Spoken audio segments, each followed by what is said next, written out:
Hello everyone, welcome back. आज का जो टॉपिक है वो हम लोग आईकेएस का यूनिट 2 कवर करेंगे, यानी कि विज्ञान और तकनीक में भारत का योगदान। अक्सर हमें लगता है कि साइंस और टेक्नोलॉजी सिर्फ पश्चिम या वेस्टर्न वर्ल्ड की देन है, लेकिन आज हम जानेंगे कि गणित, खगोल विज्ञान, चिकित्सा और इंजीनियरिंग में हमारे पूर्वज दुनिया से कितने आगे थे। हम जो है एक एक टॉपिक को गहराई से समझेंगे ताकि एग्जाम में आप पेज भर के लिख सके। तो चलिए शुरू करते हैं भारतीय ज्ञान परंपरा का विज्ञान। सबसे पहले हम बात करते हैं गणित की, यानी मैथमेटिक्स की। भारत को गणित का पावर हाउस कहा जाता है। इसकी शुरुआत जो है वेदों के समय से ही हो गई थी। सबसे पहले शुरुआत होती है सुल्ब सूत्रों से। सुल्ब का मतलब होता है नापने वाली रस्सी। प्राचीन काल में जब वैदिक यज्ञ होते थे तो यज्ञ की वेदी, जिसे हम अल्टर कहते हैं, उसका निर्माण बहुत सटीक होना जरूरी था। अगर ईंटों का आकार थोड़ा भी गलत हुआ तो फिर वो वेदी नहीं बन पाएगी। शोल्ब सूत्रों में ज्यामिति यानी ज्योमेट्री के बहुत ही जटिल नियम लिखे गए थे, जिसे आज पूरी दुनिया पाइथागोरस थ्योरम के नाम से जानती है। पाइथागोरस के जन्म से सैकड़ों साल पहले हमारे ऋषि बोधियन ने शुल्ब सूत्र में ये नियम लिख दिया था। उन्होंने बताया था कि एक आयत के विकर्ण का वर्ग उसकी भुजाओं के वर्ग के योग के बराबर होता है। यानी जो हमारा पाइथागोरस थ्योरम का फॉर्मूला है a² + b² = c², वो हमारे ऋषि बोधियन ने बहुत पहले कह दिया था। ये जो सिर्फ है, ये सिर्फ पूजा पाठ नहीं था, ये पूरा इंजीनियरिंग और मैथमेटिक्स थी। आप एग्जाम में आप एक चीज नोट करेंगे कि पाइथागोरस थ्योरम जो है उसका भारतीय रूप जो है वो बोधियन में लिखा हुआ है, शुल्ब सूत्रों में लिखा हुआ है। अब शुल्ब सूत्रों के बाद हम चलते हैं क्लासिकल युग में, जहाँ पे सबसे बड़ा नाम है आर्यभट्ट का। आर्यभट्ट का जन्म जो है 476 ईस्वी में हुआ था और इनकी प्रसिद्ध किताब का नाम है आर्यभट्टीय। आर्यभट्ट वो पहले व्यक्ति थे जिन्होंने गणित को एक अलग विषय के रूप में स्थापित किया। हम बचपन से सुनते आ रहे हैं कि भारत ने दुनिया को शून्य या जीरो दिया। आर्यभट्ट ने ही सबसे पहले स्थानीय मान पद्धति यानी कि प्लेस वैल्यू सिस्टम का इस्तेमाल किया था। उन्होंने बताया कि अंकों को रखने की जगह बदलने से उसकी वैल्यू जो है 10 गुना बढ़ जाती है। इसके अलावा उन्होंने पाई की वैल्यू 4 पॉइंट तक यानी 4 डिजिट तक बिल्कुल सही निकाली थी, जो कि है 3.1416। और उन्होंने ये भी कहा था कि ये जो वैल्यू है वो एक्सप्रोमेट है, यानी कि लगभग है, इसी के आसपास है। और एक फैक्ट ये है कि आर्यभट्ट ने जो अपनी बुक लिखी थी आर्यभट्टिया, वो उन्होंने अपनी 23 ईयर्स में लिखी थी। ये बहुत एक इम्पोर्टेंट है, आप इसको याद रखेंगे। आपका जो आईकेएस का जो पेपर है ये हालांकि आपका 50 मार्क्स का होने वाला है, और हो सकता है कि ये आपका एमसीक्यू बेस्ड हो या फिर थ्योरी। एमसीक्यू बेस्ड होने की ज़्यादा चांसेस है, तो आपको 1 मार्क्स क्वेश्चन के ज़्यादा तैयारी करनी पड़ेगी। आपका पासिंग मार्क्स जो है इसमें 20 है। तो आप इस तरह से छोटी छोटी चीज़ें, जैसे कि आर्यभट्ट ने अपनी किताब आर्यभट्टिया कब लिखी थी, तो वो लिखी थी 23 साल की उम्र में। उनकी किताब का नाम क्या था, आर्यभट्टिया। तो इस तरह के जो टर्म्स है और इस तरह के जो फैक्ट है, आप इसको अपने कॉपी में नोट करते जाएंगे ताकि आपको 1 मार्क्स वाले एमसीक्यू की तैयारी में हेल्प हो जाएगी। अब हम लोग आर्यभट्ट के बाद चलते हैं ब्रह्मगुप्ता की तरफ। जो आर्यभट्ट के बाद सबसे बड़ा नाम आता है वो इनका ही है, वो ब्रह्मगुप्त है। इन्होंने क्या किया था, 7वीं शताब्दी में एक ग्रंथ लिखा था, उसका नाम था ब्रह्म स्फुट सिद्धांत। ये लिखा था। अगर आर्यभट्ट ने जीरो का इस्तेमाल किया था तो ब्रह्मगुप्त वो गणितज्ञ थे जिन्होंने जीरो के साथ गणित बनाने के नियम दिए थे। उन्होंने बताया था कि अगर आप किसी संख्या में शून्य को जोड़ते हैं या फिर घटाते हैं तो उसका आंसर क्या होगा, उसका परिणाम क्या निकलेगा। उन्होंने जो है नेगेटिव नंबर्स की के बारे में भी बात की, जिन्हें उन्होंने ऋण या कर्ज कहा। उन्होंने इसके साथ ही अलजेब्रा में न्यूमेरिकल्स को, समीकरण को हल करने के सूत्र दिए। एक मजेदार बात यह है कि न्यूटन से हजारों साल पहले ब्रह्मगुप्त ने कह दिया था कि पृथ्वी सभी चीजों को अपनी ओर खींचती है, यह पृथ्वी का स्वभाव है। इसमें आप एक चीज़ नोट करेंगे कि ब्रह्मगुप्त ने आर्यभट्ट ने शून्य का आविष्कार किया, जीरो का आविष्कार किया, और ब्रह्मगुप्त ने जीरो के साथ न्यूमेरिकल सॉल्व करने के तरीके बताए, वो नियम बताए थे। ब्रह्मगुप्त के साथ क्या जुड़ा हुआ है? शून्य के नियम। और आर्यभट्ट के साथ जुड़ा है कि शून्य क्या है। अब आर्यभट्ट और ब्रह्मगुप्त के बाद हम अगला जो नाम आता है वो आता है भास्कराचार्य द्वितीय जी का। उन्होंने 12वीं शताब्दी में उनका नाम बना हुआ। उनकी जो सबसे मशहूर किताब का सिद्धांत है का नाम है वो है सिद्धांत शिरोमणि। और सिद्धांत शिरोमणि के 4 भाग है, उसमें एक भाग है लीलावती। और लीलावती जो भाग है वो गणित की एक बहुत ही रोचक किताब है। उन्होंने वो क्यों लिखा था? क्योंकि उन्हें अपनी बेटी को गणित सिखाना था, और इसके लिए उन्होंने लीलावती को कविताओं के रूप में लिखी थी। आप सोच सकते हैं कि गणित को, मैथ को कोई कविताओं के रूप में लिखा है। वो भारत के ही विद्वान हो सकते हैं जिन्होंने गणित को भी कविताओं के रूप में लिख सकते हैं। भास्कराचार्य जो है वो कैलकुलस की नींव रखी थी, जिन्हें आज हम डिफरेंशियल कोफिशिएंट कहते हैं। उसकी चर्चा उन्होंने तत्कालिक गति के रूप में की थी। उन्होंने ये भी साफ-साफ समझाया कि अगर किसी संख्या को शून्य से भाग दिया जाए यानी डिवाइड किया जाए तो उसका जो आंसर होता है वो इन्फिनिटी होती, अनंत होता है।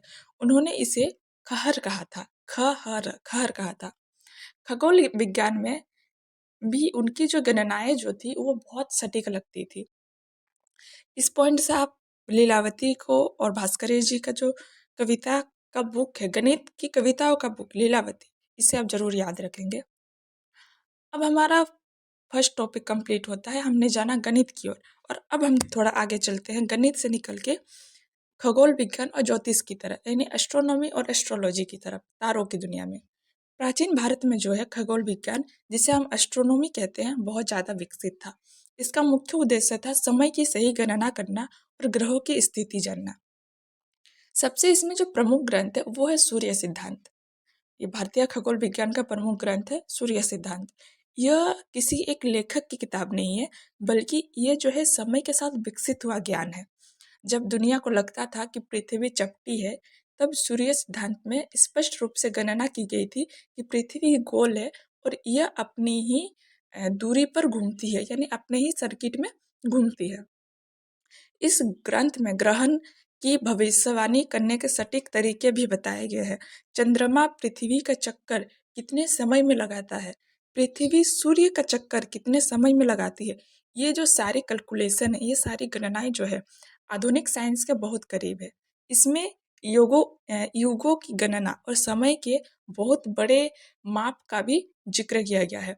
आर्यभट्ट ने भी इसी ज्ञान को आगे बढ़ाते हुए ग्रहण का वैज्ञानिक का कारण बताया था कि यह राहु और केतु के निकलने से नहीं, बल्कि पृथ्वी और चंद्रमा की छाया पड़ने से होती है। हमारी जो दादी नानी की जो पौराणिक कथाएं होती है, उसमें ये आप भी सुने होंगे कि आपको भी बचपन में कहा गया था कि ग्रहण क्यों लगता है। उसका कारण होता है कि राहु और केतु नाम के 2 राक्षस होते हैं, वो पृथ्वी को निगल लेते हैं, इसी वजह से जो ग्रहण लगता है। लेकिन ऐसा कुछ नहीं है, ग्रहण इसीलिए लगता है क्योंकि पृथ्वी और चंद्रमा के बीच मतलब सूर्य और पृथ्वी के बीच में जब चंद्रमा पड़ती है तो उसकी छाया पृथ्वी में पड़ती है, इसी वजह से जो है ग्रहण लगती है। अब हम बात करते हैं अब हम आगे चलते हैं और बात करते हैं आयुर्वेद की, यानी स्वास्थ्य विज्ञान की, हेल्थ साइंस की। भारत ने जो है दुनिया को चिकित्सा की एक ऐसी पद्धति दी है जो आज भी उतनी ही कारगर है, जिसे हम कहते हैं आयुर्वेद। आयुर्वेद का मतलब ही होता है कि जीवन का विज्ञान, द साइंस ऑफ लाइफ।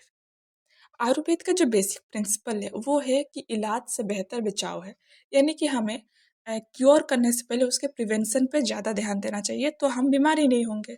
अगर अभी हम लोग देख रहे हैं कि अभी ठंड का मौसम आ रहा है, तो हम पहले से गर्म कपड़े पहनेंगे, तो इससे क्या होगा, हम बीमार ही नहीं पड़ेंगे।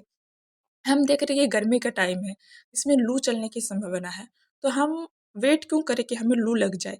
हम उसके लिए पहले ही प्रिवेंट करेंगे, हम पानी ज़्यादा पिएंगे, हम बाहर निकलेंगे तो अपना फेस कवर करके रखेंगे, तो क्या हमें लू लगने के चांसेस ही नहीं है। तो हम अगर प्रिवेंट करेंगे तो हमें क्योर करने की ज़रूरत नहीं पड़ेगी। आयुर्वेद के अनुसार जो है हमारा शरीर 5 तत्वों से बना है, और उसे 3 ऊर्जाएँ चलाती है और इस 3 ऊर्जाओं को त्रिदोष कहते हैं। वो है वात, पित्त और कफ। जब तक आपका वात, पित्त और कफ है, ये तीनों जब तक आपका संतुलन में है, आप जो है स्वस्थ है। और जहाँ कुछ ऊपर-नीचे हो गया, जहाँ कुछ बढ़ना-घटना हो गया, तो आप बीमार पड़ जाएँगे। इनका बैलेंस ही जब बिगड़ता है तो बीमारी होती है। आयुर्वेद जो है सिर्फ दवा नहीं देता, वो आपको डेली रूटीन, सही दिनचर्या देता है और साथ ही आपको सही डाइट भी सिखाता है, ताकि आप बीमार ना पड़े। नहीं, डाइट का मतलब ये नहीं होता है कि आप हमेशा ऑयली चीज़ों का खाना अवॉइड करें, या फिर आप जिम जाना शुरू कर दें, ये नहीं होता है। डाइट का मतलब होता है एक बैलेंस रूटीन, एक डिसिप्लिन, जो आप हर दिन खा सकते हैं। अगर आप हर दिन सुबह एक टाइम से ब्रेकफास्ट करेंगे, डिनर करेंगे, लंच करेंगे, तो आपका जो है वो स्वास्थ्य, आपका जो हेल्थ है वो हमेशा ठीक रहेगा। आप अगर कोशिश करें कि ज़्यादा स्ट्रीट फूड ना खाएँ, कम से कम जितना हो सके कम से कम खाएँ, तो आपका जो हेल्थ है वो सही रहेगा। आयुर्वेद के इतिहास में जो सबसे महान चिकित्सक हुए थे, उन यानी फिजिशियन जो हुए थे, उनका नाम था महर्षि चरक। इन्होंने चरक संहिता लिखी थी। चरक का मानना था कि एक डॉक्टर सिर्फ बीमारी का नहीं, बल्कि मरीज के पूरे वातावरण और मन का भी इलाज करना चाहिए। चरक संहिता में जो है पाचन यानी डाइजेशन के स्वास्थ्य का मूल माना गया है। उन्होंने हजारों जड़ी बूटियों का वर्णन किया है। उन्होंने बहुत पहले ये बता दिया था कि शरीर में बीमारियों से लड़ने की जो है अपनी ताकत होती है, जिसे आज हम इम्यूनिटी कहते हैं। उन्होंने जेनेटिक्स के बारे में भी बहुत कुछ बताया था कि कैसे माता-पिता के जो गुण है वो बच्चों में आते हैं। आप देख सकते हैं कि अगर किसी के माता-पिता के घुंघराले बाल है, तो वो जो जेनेटिक्स के कारण वो हो सकता है कि उनके किसी एक बच्चे के भी घुंघरालू बाल होंगे। इस तरीके से जो है आते हैं जेनेटिक्स के। और आप चरक संहिता को ज़रूर याद रखेंगे कि वो महर्षि चरक के द्वारा लिखा गया था। और अब चलते हैं कि चरक जो थे वो पहले फिजिशियन थे, तो अब पहले सर्जन की बात करते हैं। जो सर्जन है, सर्जरी है, वो भी भारत की ही देन है। भारत ने ही दुनिया को सर्जरी दी थी और सबसे पहले सर्जन थे वो, उनका नाम था सुश्रुत। सुश्रुत ने अपनी संहिता, जिसे सुश्रुत संहिता कहा जाता है, उन्होंने उसमें 300 से ज़्यादा भी टाइप्स के जो ऑपरेशंस का उन्होंने उसमें डिस्कस किया है, उसके बारे में बताया है। सुश्रुत को जो है फादर ऑफ प्लास्टिक सर्जरी भी कहा जाता है। उस समय युद्ध में या फिर सजा के तौर पे नाक कट जाना या फिर नाक कट जाना, हाथ पैर कट जाना, ये बहुत ही आम बात थी। और सुश्रुत ने जो है वो गाल की स्किन को लेके नाक को दोबारा बना देते थे, जिसे राइनोप्लास्टी कहते थे। उन्होंने मोतियाबिंद का ऑपरेशन, पथरी निकालना और टूटी हड्डियों को जोड़ना भी सिखाया। उनके द्वारा जो है बनाए गए 120 से ज़्यादा सर्जिकल औजारों का डिजाइन आज भी मॉडर्न सर्जिकल टूल्स के जैसा ही है। आप ये एक नोट करेंगे कि सुश्रुत ने जो डेथ बॉडी थी, उन पर अपना प्रैक्टिस करके शरीर रचना का ज्ञान प्राप्त किया था और उन्हें प्लास्टिक सर्जरी का फादर कहा जाता है। अब इसके बाद हम लोग थोड़ी सी डिस्कस कर लेते हैं धातु विज्ञान और वास्तुकला के बारे में भी, यानी कि इंजीनियरिंग की तरफ। भारत का जो मेटल साइंस और बिल्डिंग बनाने का जो तकनीक था, वो दुनिया में सबसे ज़्यादा बेमिसाल थी। प्राचीन भारत में मेटल को शुद्ध करने की तकनीक बहुत ही एडवांस थी और इसका सबसे बड़ा सबूत है दिल्ली में कुतुब मीनार के पास खड़ा लौह स्तंभ। ये जो स्तंभ है, ये कुछ 1600 साल पुराना है और ये खुले आसमान के नीचे खड़ा है, जिसमें बारिश, धूल, धूप सब कुछ उसको सहना पड़ रहा है। लेकिन उस खंबे में आज तक जंग नहीं लगी है। वहीं आप किसी भी मेटल की चीज़ों को बाहर ऐसे छोड़ दे तो वो उसमें तुरंत जंग लग जाती है, लेकिन उसमें नहीं जंग लगी थी। वो आज भी वैसे ही चमकदार है, उसमें आज भी जंग नहीं लगा है। वैज्ञानिकों ने पाया कि भारतीय के जो लोहार थे, उन्होंने फास्फोरस का ऐसा मिश्रण किया था कि वो उस लोहे के लिए एक सुरक्षा परत बन गई थी। इसके अलावा भारत जिंक यानी कि जस्ता बनाने वाला भी पहला देश था। राजस्थान के जावार खदानों में जिंक निकालने की भट्टियां मिलती है, जो बताती है कि हम केमिस्ट्री में कितने आगे थे। दिल्ली का जो लौह स्तंभ है वो गुप्त काल के दौरान बनाया गया था। जब हम लोग लोहे की बात करते हैं तो भारत के आर्किटेक्चर यानी वास्तुकला की बात ना करें ये कैसे हो सकता है। तो भारतीय मंदिरों को आप देखे होंगे जो बहुत पुराने हैं, जो दक्षिण भारत में बहुत पुराने पुराने मंदिर मिले हैं, उनको आप देखेंगे तो आप उसमें देखेंगे कि कैसे वो सिर्फ पूजा के लिए स्थान नहीं है, वो इंजीनियरिंग का चमत्कार है। किस तरीके से सूर्य मंदिर जो बनाया गया था उसमें किस तरीके से सूर्य की जो पहली किरण है वो कैसे उसके गर्भगृह में पड़ती है, ये पूरी की पूरी जो है इंजीनियरिंग है। प्राचीन भारत में जो है आर्किटेक्चर में पत्थरों को जोड़ने के लिए सीमेंट का इस्तेमाल नहीं होता था। ये बहुत ही एक उन्होंने एक इंटरलॉकिंग सिस्टम का इस्तेमाल करते थे। तंजौर के बृहदेश्वर मंदिर को आप देख सकते हैं, उसका जो शिखर है वो 80 टन के एक ही पत्थर से बना है, जिसे उसे बिना क्रेन का आविष्कार उस टाइम नहीं हुआ था, उसे बिना क्रेन के कैसे उतना ऊपर पहुंचाया गया होगा, वो भी 80 टन के पत्थर को। ये जो है वास्तुकला के साथ साथ गणित और फिजिक्स का कमाल है। आप वास्तुशास्त्र के जरिए दिशाओं और ऊर्जा के प्रवाह का ध्यान रखकर भवन बनाए जाते थे, ताकि वे भूकंप और प्राकृतिक आपदाओं को झेल सके। प्राचीन में जो मंदिर होती थी उसमें इंटरलॉकिंग तकनीक के कारण वे भूकंप को भी रेसिस्टेंस कर देते थे, वो भूकंप में भी उसमें ज़्यादा अफेक्ट नहीं होता था। अब हम सबसे आखिरी आज का टॉपिक है वो है वाटर मैनेजमेंट और सस्टेनेबिलिटी यानी जल प्रबंधन और सतत तकनीक, जो आज के टाइम के लिए बहुत ही ज़रूरी टॉपिक है, पानी और पर्यावरण, क्योंकि इसके बगैर हमारा जीवन मुश्किल है।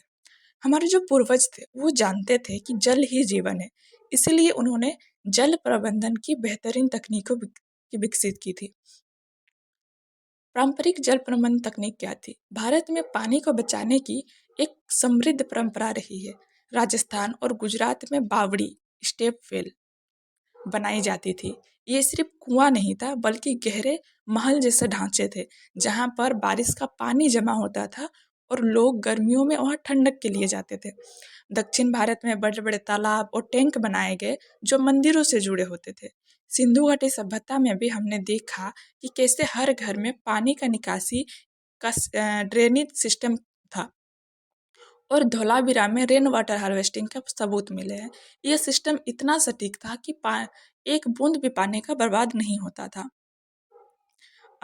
जो रानी की वाव है एक यूनेस्को वर्ल्ड हेरिटेज साइट है और जल जल प्रबंधन का एक उदाहरण है। दूसरा है सस्टेनेबल टेक्नोलॉजी, सतत तकनीक। अंत में जो है भारतीय तकनीक हमेशा इको फ्रेंडली यानी पर्यावरण का अनुकूल ही रही है। हमने कभी प्रकृति को जीतने की कोशिश नहीं की, बल्कि उसके साथ जीने की कोशिश की। चाहे वो मिट्टी के बर्तन बनाना हो, प्राकृतिक रंगों का उपयोग हो, या फिर घर बनाने में स्थानीय सामग्री का इस्तेमाल हो। हमारा जो विज्ञान है वो शोषण पर नहीं बल्कि पोषण पर आधारित था। भारतीय कृषि और कुटीर उद्योग पूरी तरीके से जो कार्बन न्यूट्रल अवधारणा के करीब था। तो दोस्तों ये था हमारा IKS का यूनिट 2 का पूरा पूरा यूनिट का आपका सिलेबस। आइए अभी लास्ट 1 मिनट में जो है हम फटाफट रिवाइज कर लेते हैं कि आज हमने क्या क्या सीखा, ताकि आप एक पॉइंट बना सके। सबसे पहले जो है हमने गणित को देखा, जिसमें बोध यानी कि शुल्ब सूत्र, आर्यभट्ट ने शून्य और पाई का आविष्कार किया। ब्रह्मगुप्त में शून्य के यूज करने के नियम और भास्कराचार्य के जो कैलकुलस को देखा, उन्होंने हमें बताया कि किस तरह से कैलकुलेशन की जाती है। दूसरा हमने देखा खगोल विज्ञान में, जिसमें सूर्य के सिद्धांत क्या था और ग्रहों की गति को हमने समझा। तीसरा था आयुर्वेद, जिसमें चरक जो सबसे पहले फिजिशियन थे, सुश्रुत पहले सर्जन थे, और त्रिदोष के बैलेंस की बात की। त्रिदोष क्या है? वात, पित्त और कफ, इन तीनों के बैलेंस से ही हमारा शरीर स्वस्थ रहता है। चौथा हमने देखा कि धातु और वास्तु के बारे में, जिसमें हमने जंग न लगने वाले लोह स्तंभ उसके पीछे की कहानी को जाना, और मंदिरों में किस तरीके से इंजीनियरिंग का उपयोग होता था उसमें जाना। उसके बाद हमारा जो जल प्रबंधन तकनीक था हमारे प्राचीन में, उसके लिए कैसे राजस्थान के इलाकों में बावड़ियाँ बनाई जाती थी और प्रकृति के साथ किस तरीके से तालमेल बैठाने वाली तकनीक ये होती थी, उसको जाना कि हम लोग अगर प्रकृति के साथ तालमेल बिठा के चलेंगे तो हमारा जीवन कई तरीके से आसान हो जाएगा। तो दोस्तों ये था हमारा यूनिट 2 का पूरा टॉपिक। आप जब भी एग्ज़ाम में लिखेंगे तो आप ध्यान देंगे कि आप वैज्ञानिकों के नाम और उनकी किताबों के जो नाम है वो साफ-साफ अंडरलाइन करेंगे। आशा है ये क्लास आपके लिए मददगार रही होगी। आपको अगर कुछ समझ ना आ रही हो तो आप एक बार फिर से दोबारा सुन लें, आप पॉइंट्स बना लें और आप अपने अगर आपको अच्छी लगी हो तो चैनल को सब्सक्राइब ज़रूर करें। कमेंट में भी ज़रूर बताएँ कि आपको ये वीडियो कैसी लगी। मिलते हैं हम लोग नेक्स्ट यूनिट के साथ जल्दी ही। तब तक के लिए धन्यवाद। आप पढ़ते रहिए, सीखते रहिए।